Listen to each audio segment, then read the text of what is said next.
Ce matin-là, papa s'est penché à l'entrée de ma chambre, les mains encore tachées de graisse de son atelier. Il m'a tendu sa carte de crédit et un petit bout de papier sur lequel il avait écrit le code PIN en majuscule. Léonie, tu peux me commander cette montre Bova ce soir? Le site internet me donne du fil à retordre. Utilise juste ça. J'ai hoché la tête, à moitié en train de lasser mes bottes pour le travail, et j'ai posé la carte sur mon bureau à côté du papier. La journée au port a traîné en longueur, conteneur retardé, un appel de la douane qui refusait de se résoudre, et un superviseur sans patience pour les erreurs. Quand j'ai enfin garé ma voiture dans notre allée à Bixby-Knoll, mes yeux semblaient remplis de sable. Tout ce que je voulais, c'était une douche et dormir, mais je me suis souvenu de la montre. J'ai allumé mon ordinateur, entré les détails et cliqué sur « Soumettre ». L'écran a clignoté en rouge, transaction refusée. Fonds insuffisant. J'ai froncé les sourcils.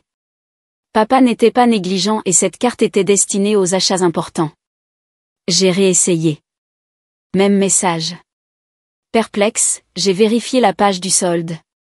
Ce qui m'a regardé n'était pas quelques centaines d'euros pour une montre, mais des dépenses empilées en gras, boutique de vêtements haut de gamme sur l'avenue Montaigne, une confirmation de billets d'avion, une réservation de bord de mer non remboursable. Le plancher a grincé et Sabine est entrée, balançant un sac brillant comme si elle sortait d'un défilé de mode. Son jean scintillait sous la lampe, de nouvelles étiquettes pendaient de son chemisier. Elle a rejeté ses cheveux en arrière et a souri d'un air suffisant. « Tu aimes ça? Et demain, je pars pour Biarritz. » J'avais besoin d'une pause. Ma bouche s'est ouverte. Mais l'absurdité de la situation m'a frappé en premier. Elle l'avait vraiment fait. Pris la carte, lu le code PIN, et dépensé des milliers comme si l'argent poussait sur les jacarandas dehors, contre tout instinct. Un rire m'a échappé. Pas le genre poli, mais une pure incrédulité. Le sourire suffisant de Sabine a vacillé. Qu'est-ce qui est si drôle, a-t-elle claqué, passant le sac à l'autre bras. Avant que je puisse répondre, les bottes de papa ont résonné dans le couloir. La porte s'est ouverte en grand, son visage était écarlate, la mâchoire serrée, sa voix faisant trembler les murs. Qui a volé mes 20 000 euros? Sabine s'est figée, sa couleur s'est vidée aussi vite qu'elle avait brillé. Le sac a glissé de sa main, éparpillant du papier de soie sur le tapis. Et dans cette seconde figée, j'ai su que l'ancien équilibre de notre maison s'était brisé, et qu'il n'y aurait pas de retour facile à la normale. Le lendemain matin de l'explosion de papa, je suis partie avant que la maison ne s'éveille. Le port était déjà en activité, les grues s'étiraient vers le ciel comme des arbres de fer, les moteurs ronronnaient à travers la cour. Je parcourais les rangées de conteneurs, presse-papier à la main, vérifiant les scellés, écoutant les radios crépiter. Mon travail était routinier mais stable, le genre de travail qui enseignait la patience. Les marchandises ne bougeaient pas plus vite parce qu'on le voulait. Elles bougeaient quand la marée, les documents et les horaires s'alignaient. J'économisais chaque euro supplémentaire. Parfois, je sautais le déjeuner, rangeant l'argent dans un compte que je touchais rarement. Chaque dépôt était une brique vers un plan que je gardais précieusement. Un jour, diriger ma propre petite entreprise de conseil, aidant les expéditeurs qui n'avaient pas la patience de gérer les retards et les codes. Ce n'était pas glamour, mais c'était à moi.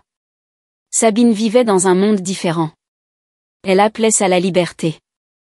Des nuits dans le centre-ville de Marseille, des cocktails sous les néons, des matins où elle ne se levait pas avant que le soleil ne soit déjà haut.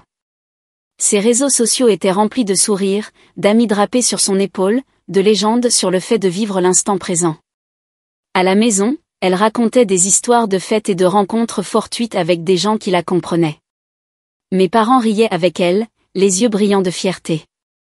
Sabine illumine une pièce, disait papa une fois, comme si le charme était une monnaie. Maman ajoutait toujours, elle trouvera sa voie. Elle la trouve toujours. Je n'ai jamais entendu la même chose à mon sujet. Mes mises à jour sur un envoi dédouané ou un nouveau processus que j'avais rationalisé recevaient des hochements de tête polis. Rien de plus. Le travail acharné, semblait-il, ne brillait pas de la même manière. Je me disais que je m'en fichais. Que la discipline comptait plus que les applaudissements. Mais chaque fois que Sabine se prélassait dans leur admiration tandis que j'étais invisible, quelque chose en moi se serrait. Le ressentiment était une marée silencieuse, tirant sur les bords de ce que je pensais pouvoir endurer. Quand la vérité de la carte volée s'est installée dans le silence de notre maison, j'ai su que cette marée était enfin en train de changer, et que ce n'était qu'une question de temps avant qu'elle ne se brise violemment contre nous tous. Le vol de la carte de crédit n'est pas venu de nulle part. Ce n'était que la plus grande vague d'une marée qui montait depuis des années. Je pouvais remonter à de petites choses, des billets que j'avais mis de côté sur ma table de chevet, des billets de 20 € soigneusement pliés, disparus le lendemain matin.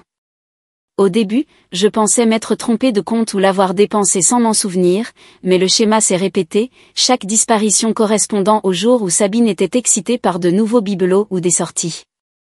Lorsque je l'ai confrontée une fois, elle a incliné la tête avec ce sourire qui désarmait toujours nos parents. « Détends-toi, Léonie. Je l'ai juste emprunté. Tu es tellement tendue. » Elle a promis de me rembourser, et parfois elle l'a fait, me glissant un billet de 5 € dans la main des semaines plus tard, comme si cela égalisait les choses. Je me suis dit que ça ne valait pas la peine de se battre. Maman jouait les médiatrices, me rappelant que nous étions sœurs et que l'argent allait et venait. Ne compte pas les points, disait-elle comme si l'équité était de la mesquinerie. Papa était plus difficile à cerner. Il valorisait le travail, mais grondait rarement Sabine. Quand elle le charmait avec une histoire ou l'embrassait après une sortie, le problème se dissolvait.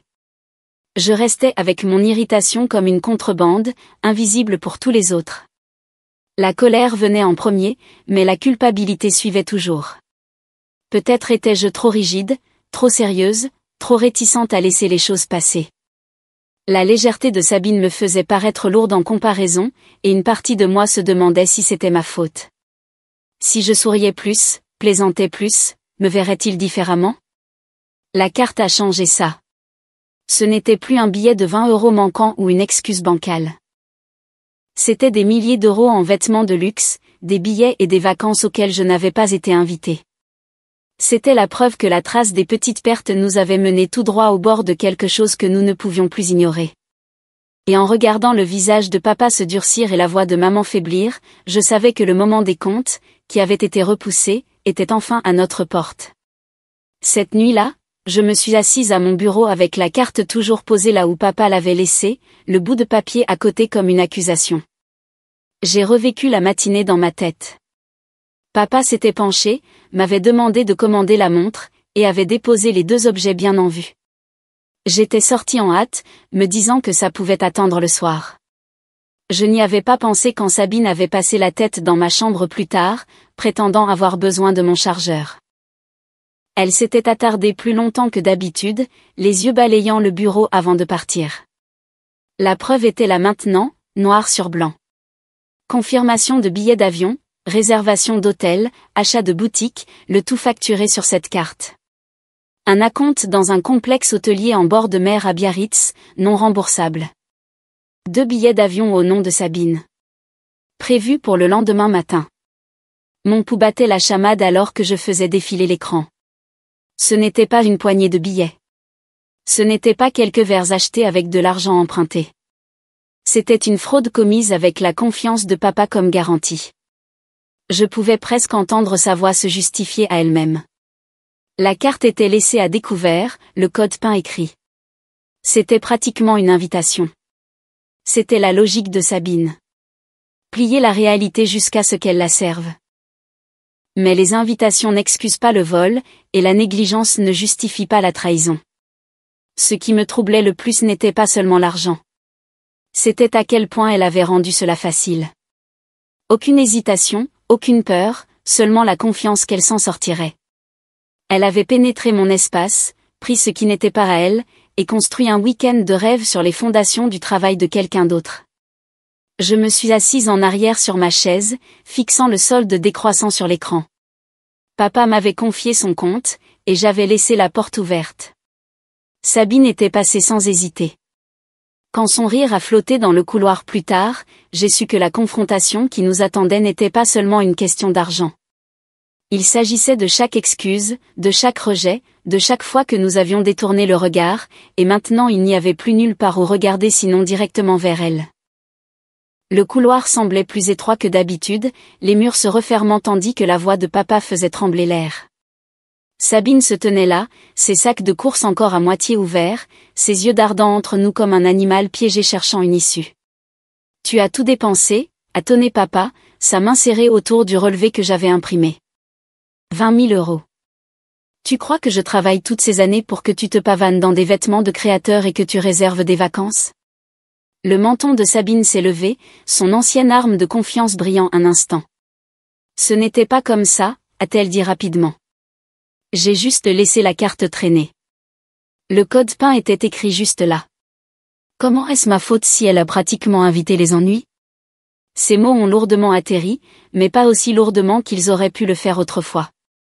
Les yeux de papa ont jeté un coup d'œil vers moi, attendant ma réponse. Mes mains tremblaient tandis que je lui tendais les reçus imprimés, chacun marqué d'un horodatage.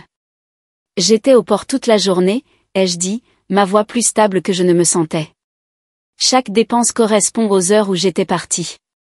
Et chaque dépense est à son nom. Billets d'avion, acompte d'hôtel, boutique de luxe. Il n'y a pas de doute sur qui les a faits. Le sourire de Sabine a vacillé. Tu déformes juste les choses.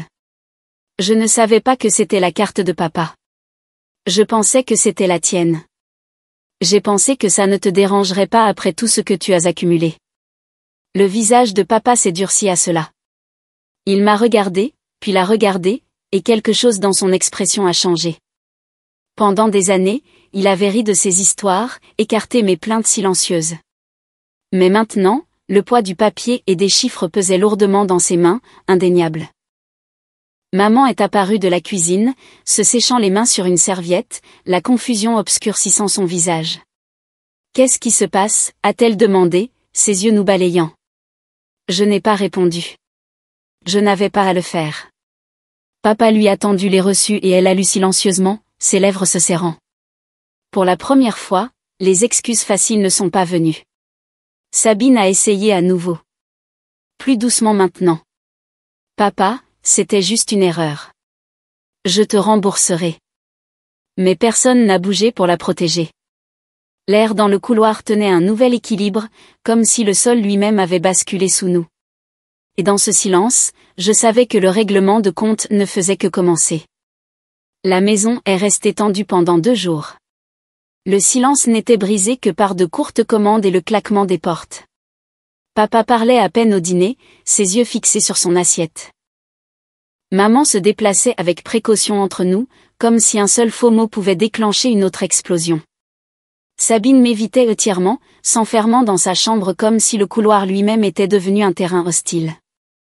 Le 3e soir, papa nous a appelés au salon. Il se tenait devant la cheminée. Le relevé de carte de crédit plié dans sa main. Sa voix était calme maintenant. Pas de cris, pas de colère folle, seulement une certitude plate. Je ne porterai pas plainte, a-t-il commencé. Mais cela ne va pas disparaître. Tu as volé 20 000 €, Sabine. Tu vas le rembourser. Sabine a croisé les bras, déjà hérissée. Comment penses-tu que j'ai ce genre d'argent qui traîne? Tu vas travailler, a-t-il dit.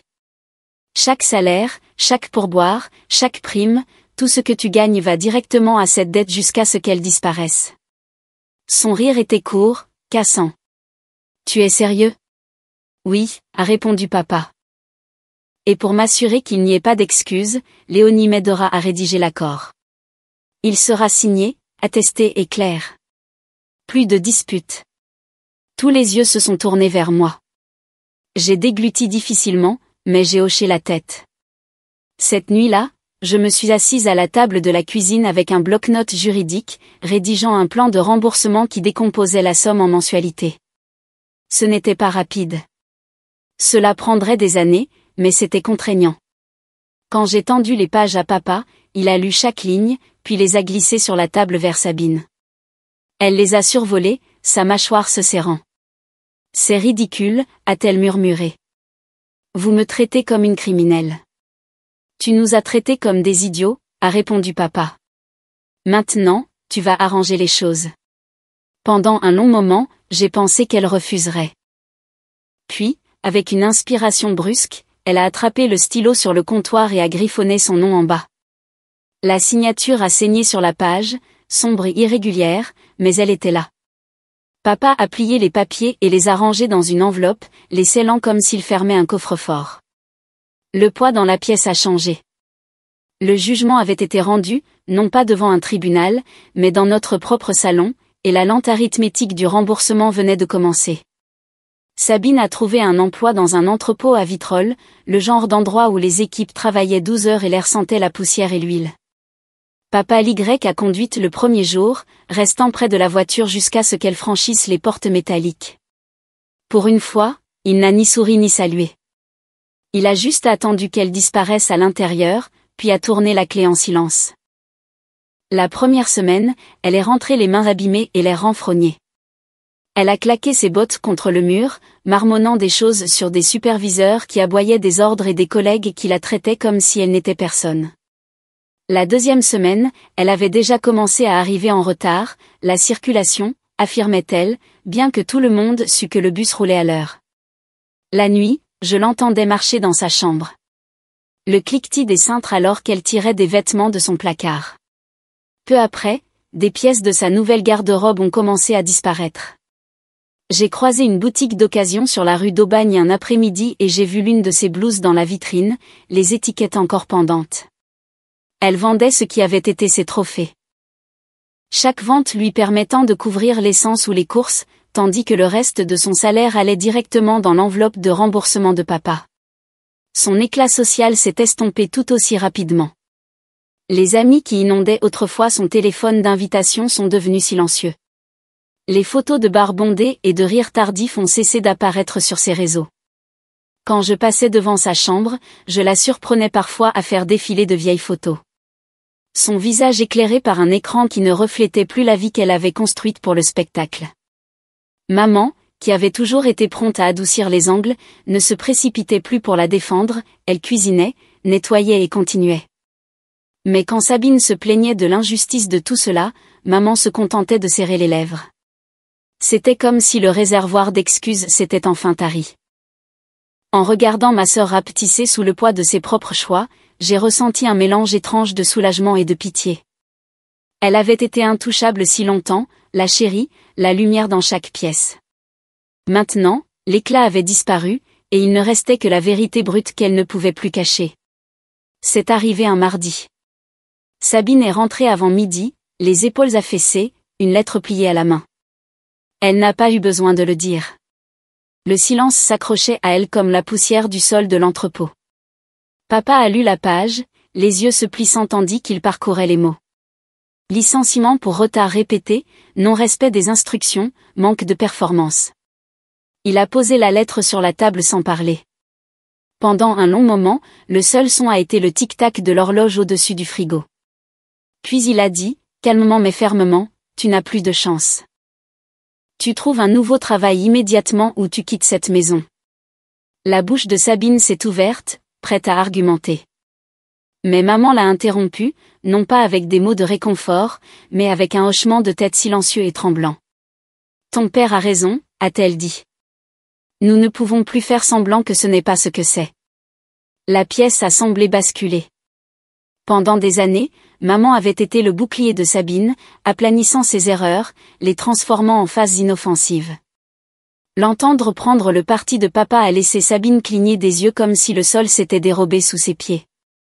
J'ai parlé avec précaution, ne voulant pas frapper alors qu'elle était déjà à terre. Il y a des annonces au port pour une assistante administrative. Ce n'est pas glamour, mais c'est stable. Et je connais une femme à Rognac qui loue des chambres partagées pas cher si tu as besoin d'un endroit plus proche du travail. Ses yeux se sont posés sur les miens, bruts d'indignation. Tu me virerais aussi? Je ne te vire nulle part, ai-je dit. Mais je ne paierai pas tes factures. Tu as besoin d'un plan, pas d'une autre excuse. Elle a repoussé la lettre dans son sac, marmonnant sous son souffle. Papa ne s'est pas levé, n'a pas crié, il est resté assis, les mains jointes, attendant qu'elle choisisse. Le seuil avait été tracé, clair et froid, et pour la première fois, personne dans la famille ne s'est précipité pour brouiller la ligne pour elle. La veille de son départ, Sabine a traversé la maison en silence, rassemblant ce qu'elle pouvait faire tenir dans un seul sac de voyage. Pas de discours, pas de déclaration dramatique, juste le bruit sourd des tiroirs qui se ferment et le grincement d'une fermeture éclair tirée trop loin. J'étais assise à la table de la cuisine, écoutant chaque son traverser les murs. À l'aube, papa nous a tous conduits au centre-ville. La gare routière sentait l'échappement et le café rassis. Sabine se tenait près du quai, serrant son sac, les yeux fixés sur le bus, qui tournait au ralenti, portes ouvertes. Pour une fois, elle semblait petite, l'éclat disparu de sa posture. Aucun de nous ne parlait. Soulagement et chagrin se mêlaient, épais dans le silence. Une partie de moi voulait la serrer dans mes bras, mais le souvenir de chaque billet volé, de chaque sourire narquois quand elle balayait ma colère, me retenait immobile. La mâchoire de papa était serrée, inflexible. C'est maman qui a finalement brisé le silence. Sa voix était basse, destinée plus à elle-même qu'à nous. J'aurais dû le voir plus tôt. J'ai trouvé des excuses, disant toujours qu'elle grandirait. Je pensais que l'aimer signifiait la protéger. Mais peut-être que je n'ai fait qu'attiser le feu. Sabine s'est alors retournée, ses yeux passant de maman, puis à moi, puis à papa. Pendant une seconde, j'ai pensé qu'elle allait dire quelque chose, mais elle a seulement fait un léger hochement de tête et a monté les marches. Le sifflement des portes qui se refermaient a rempli la gare, suivi du grondement du moteur qui s'éloignait. Nous sommes restés là, à regarder jusqu'à ce que le bus devienne une traînée grise se fondant dans la circulation. Personne n'a bougé, comme si on laissait de l'espace pour ce qui venait de se passer entre nous. L'air semblait plus léger et plus lourd à la fois. Et dans cet étrange équilibre, j'ai réalisé que la vie dans notre maison ne serait plus jamais la même. Des semaines ont passé, et la maison a trouvé un rythme que je ne connaissais pas auparavant. Les repas étaient plus silencieux, mais pas tendus, juste stables, comme la marée qui monte et descend sans perturbation. Papa rentrait de l'atelier chaque soir et s'attardait à table, me posant des questions sur ma journée. Un soir, après que je lui ai parlé d'un envoi réussi que j'avais coordonné, il a posé sa fourchette et a dit « Tu ne m'as jamais déçu, Léonie. J'aurais dû te le dire plus tôt. » Ces mots ont atterri plus lourdement que prévu, et pendant un long moment, je n'ai pas pu répondre. Maman a changé aussi. Au lieu de tourner autour des conflits, elle a commencé à faire du bénévolat dans une petite clinique d'éducation financière près de Port-de-Bouc, enseignant aux familles comment se protéger de la fraude et de l'endettement. Quand elle rentrait avec des brochures sous le bras, ses yeux avaient une nouvelle clarté. Je veux m'assurer que personne d'autre ne laisse l'amour l'aveugler sur la vérité, m'a-t-elle dit, presque comme si elle se parlait à elle-même. Quant à moi, j'ai enfin signé mon premier client pour le cabinet de conseil que je préparais depuis des années. Ce n'était pas glamour, juste une entreprise de transport de taille moyenne, frustrée par les retards douaniers, mais c'était la mienne. J'ai loué un modeste coin de bureau à Port-de-Bouc, les fenêtres donnant sur les grues au loin, et j'ai ressenti un sentiment de propriété que je n'avais jamais connu. Le contrat de remboursement était toujours dans le tiroir de mon bureau à la maison. La signature de Sabine gravée en bas. Je ne le gardais pas comme une arme ou un rappel de son échec. Je le gardais parce qu'il prouvait quelque chose que j'avais appris à la dure. Les limites n'étaient pas des actes de vengeance. Elles étaient des ancres solides contre les tempêtes. Et avec cette ancre en place, je pouvais enfin naviguer vers un port différent.